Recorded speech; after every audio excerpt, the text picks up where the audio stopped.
Hi there. So here I am on a personal journey of trying to deal with grief. Backstory that you may or may not know is that I lost my mom last year. She passed away in October, at the end of October in 2024, and it's now August 2025, and I am still very much dealing with that grief and the loss of my mom. The reality is that there is so much that's involved with grief as a process, and completely out of the blue, nothing expected. My mom was very active and healthy, for the most part in her 70, we'll call it 75 years, that she really didn't have any issues, or she hadn't seen a doctor in 35 years. We had a trip where we flew, and it was a long flight, and she did not get up and walk around like she normally did, and that brought on a DVT. So we went through 6 months of treatment and trying to heal and doing all the things. And that's one thing that my mom was pretty good at, was following very strict advice about what would make something better. Although she wasn't big with doctors and certainly tried a lot of home remedies on herself, this was beyond the scope of things that she could do, and so we were all in and did that. Getting her healthy and knowing that she could come back and we could travel again with some parameters in place was really important. So we did a little island trip last year in St. Martin, and my mom, my aunt, and myself, and then later my youngest son and his girlfriend were able to join us.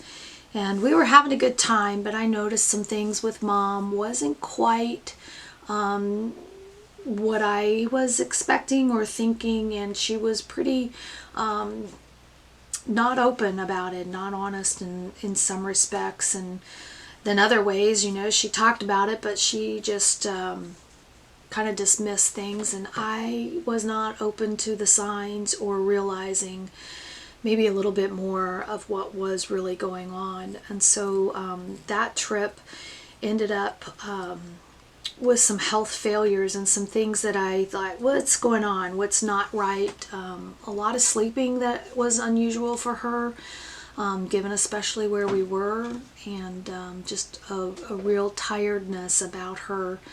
And then one of the last days we were going to go up to the pool, and we had all of the stuff, so we were going to load up, and she took a fall.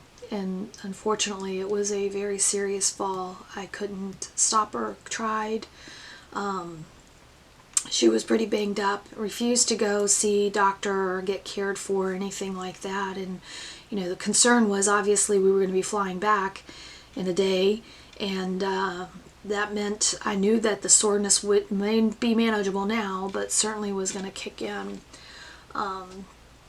But she was diligent about, she didn't want anything, and she would get through it, and everything was fine. Well, long travel trip home, lots of delays at the airport, just continued to sit in a wheelchair, and to that point then she was like, yeah, I can't move my legs, I can't walk, I'm really sore and tired and just want to get home. So we finally got her home, and the next couple of weeks after that, she just wasn't the normal self. She didn't come into the office, which is our way of seeing each other and spending that time together more than actually doing something working wise, right? But I got worried, and then come 3 weeks later, she's like, yeah, I think you need to come and get me. We need to go to the ER, which for my mom to say that was,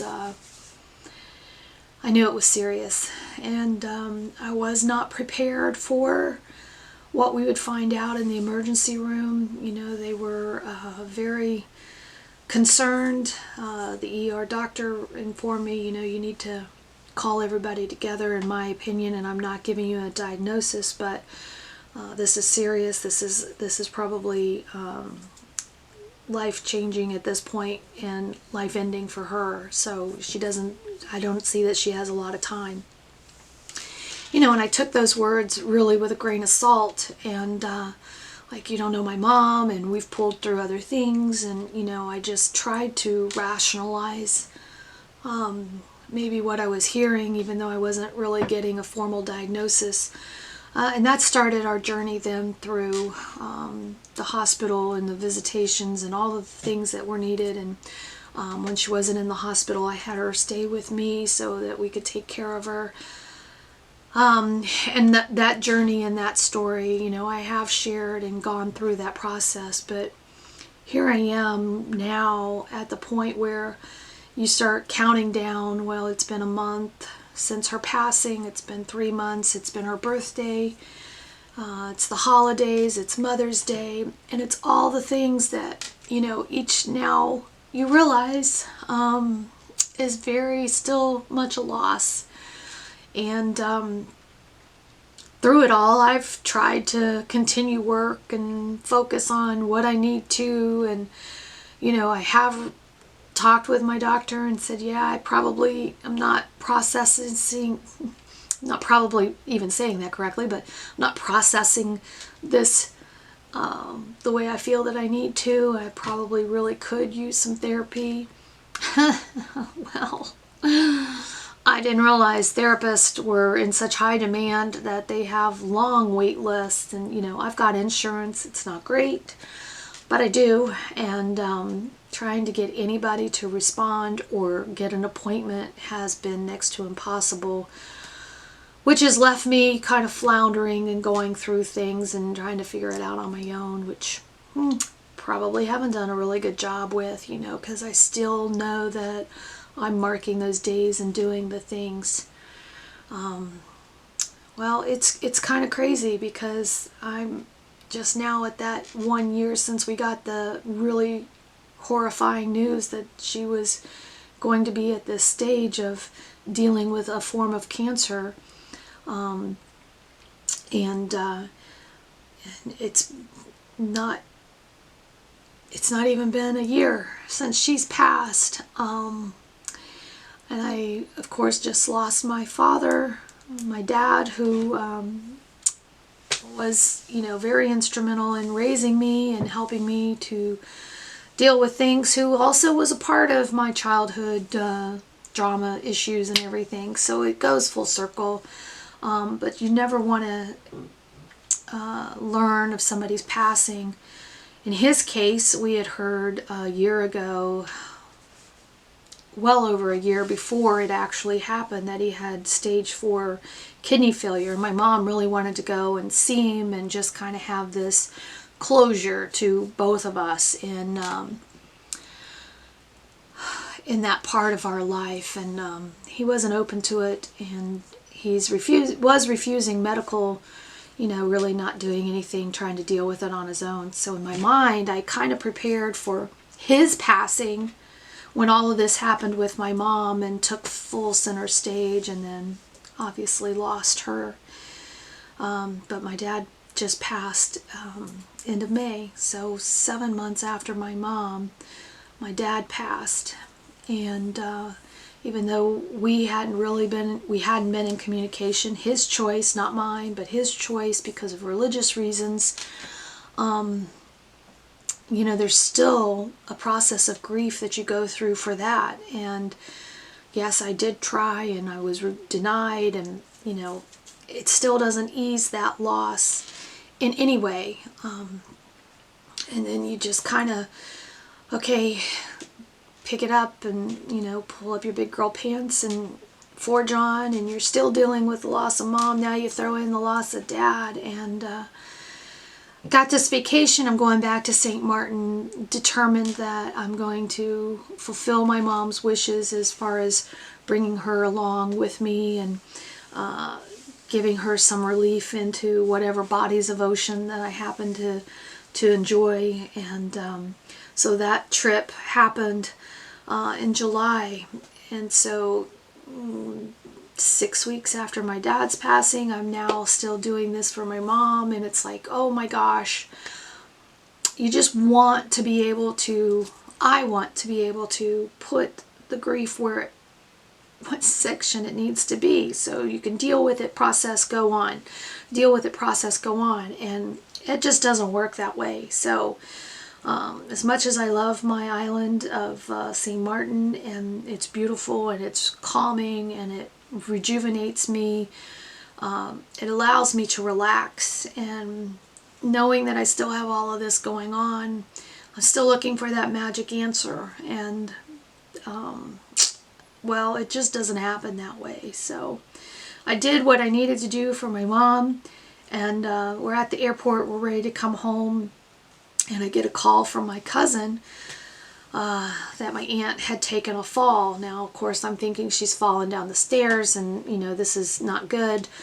She didn't fall down the stairs. She fell when trying to get seated into her recliner, and her leg just kind of stopped moving. So she went down, so it obviously went down hard, where she broke the leg, and realized that this was exactly 1 year later from when my mom fell, that now my aunt has fallen.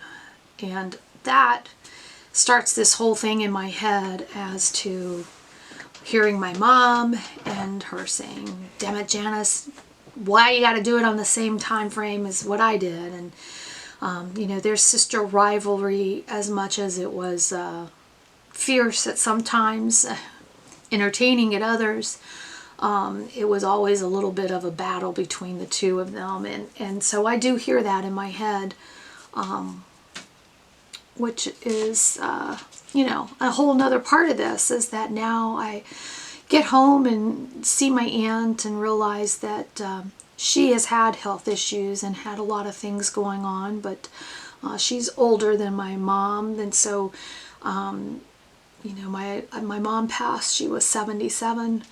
My aunt was 81, is 81, and well, at this point she'd had a birthday in June, so she's actually 82.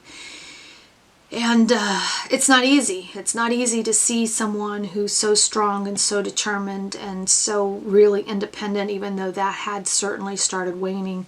She wasn't really driving anymore. And she was having all of the health things and just constantly going to the doctors for whatever. But still healthy, that she was not having an issue until this, of course. And this was a change because since they couldn't do the surgery, they're like, well, she has to be taken care of. She needs to be flipped so she doesn't get bed sores. And her son, my cousin, was there living with her, taking care of her. But this was beyond his scope and certainly beyond mine, even though I wanted her to come to the house. And I have a ranch, no stairs. We wouldn't have to worry about her falling as far as that goes. But needing that constant care changed the whole dynamics, and she went into this assisted living, which, you know, I will say I thought Otterbein was a great facility, you know, nice setup. It's a multi-unit, one level, different housing complexes depending on, you know, what level of care that they needed. But my aunt wasn't happy. We were just trying to keep her encouraged, you know, talk about the things that she could do. She just had to get her strength. She just needed to give the time for the bone to heal. Even though I really struggled with that, I'm like, why, how is it supposed to heal when she's older? Any weight she puts on it, which she shouldn't put any weight on it, then how's it setting if it's not in a cast? You know, all the things that you are trying to rationalize and think about. But I had nice meetings with her. I was going away for a conference, for training, and Friday morning I said, hey, look, I'm coming in. I'm going to bring you breakfast. Make sure you eat. We had a great conversation. And I'm saying this so that you understand, having felt so much loss from my mom, the things I did or didn't do, and all of the stuff, not getting to do anything with my dad, I just wanted to make sure that I was seeing her, that I was planning with her, and we had a great meeting. And I said, you know, when I come back, I'll be back late Tuesday, but Connor and I are going to come and see you on Wednesday. That's our plan. So you just have to continue to keep your strength up, get strong, so we can get you out of here. I mean, you've been here for 3 weeks. Probably going to be another 3 weeks if we're talking seriously about it. But, you know, at the point that you have enough strength and you can get up and function the way they need you to, we're going to do what we can to just take care of you and get you back to health. So I went to my training, and this is how detached and not thinking about stuff that you are. I had a message from my cousin as I'm leaving the facility to give him a call as soon as possible. And I'm like, well, I'm just now getting out, so sorry I missed you for a couple hours. And I'm no answer. So then I get really concerned, and my first thought is not even that something has happened to her. My thought is that there's something else that's happened, or maybe she went back to the hospital. That was the level of my thinking. And then I get a hold of another family member, and he is not willing to tell me anything. And I'm like, look, I mean, you got to tell me something, because I'm going to be more worried if I don't know it. So, and then he tells me that my aunt has passed. Now, I have a 3-hour drive to get back home. Everybody's worried about me. And I'm like, I will get there. I don't have a choice. I have to drive home. It's ridiculous to think my kids are going to come and get me. I'm going to drive home. And all you do is think. There is so much of the road that I don't remember passing. And I'm thinking of my aunt. And the only thing I can say is that I'm so glad that I saw her that Friday. That we had that morning time together. It isn't enough. I'm really at a loss, and losing a whole generation before me that is now gone. And yeah, that makes me the oldest now in my family, and that's just traumatizing in itself. But my journey to try to find a relief in understanding grief process, getting through it, now has been from one to another, and I don't feel like I can handle anymore. I don't know what to do. I'm doing things that I think that I can, and making the priorities of those things that I need to, but that's probably, the last time I tried to deal with all the stuff going in my head. I wrote books.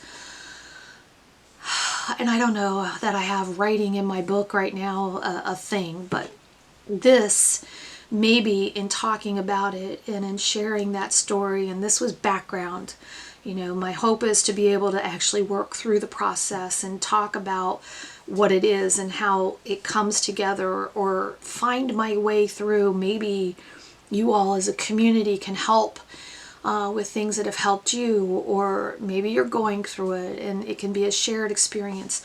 The biggest thing is that this internet world and being able to do these things gives us an opportunity to reach out and talk and be a part of something that everyone is dealing with in one way or another. Everyone has to deal with this loss of life and the grief, and whether it's known or unknown or expected or totally out of the blue.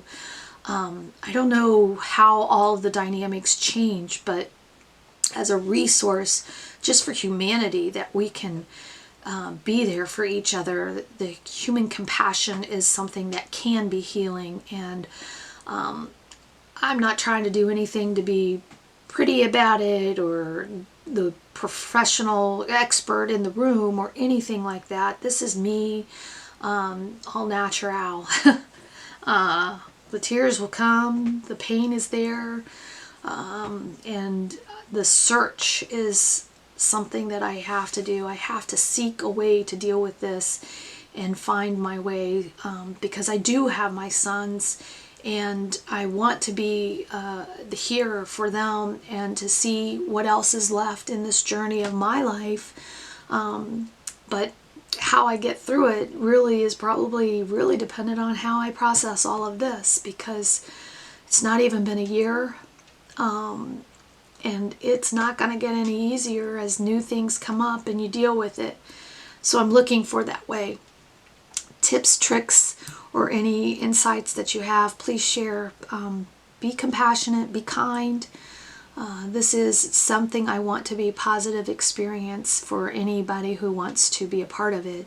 And hopefully we can find a way to help one another and support one another. And always, I will tell you, take the moment now. Don't push off what can be done today. Say those things to those that you love. Don't leave any doubts. I tell my kids, let me take the pictures of you. These are the things that I cherish and look back through and have moments and memories from. And I'm seeking that now. My aunt was a big Elvis fan. My first concert, my aunt, my mom, myself, and my stepsister, we went to Elvis Presley concert. And that's pretty remarkable to know that we had that as a shared experience. So while I have much of her Elvis collection to get rid of, because I don't really have room for it, there are pieces now that certainly become absolutely more sentimental and something that I will cherish. And so for that, recognize and understand what makes your special person special, unique, and celebrate that, share that, and this will be my way, hopefully, of doing that. Take care and be safe.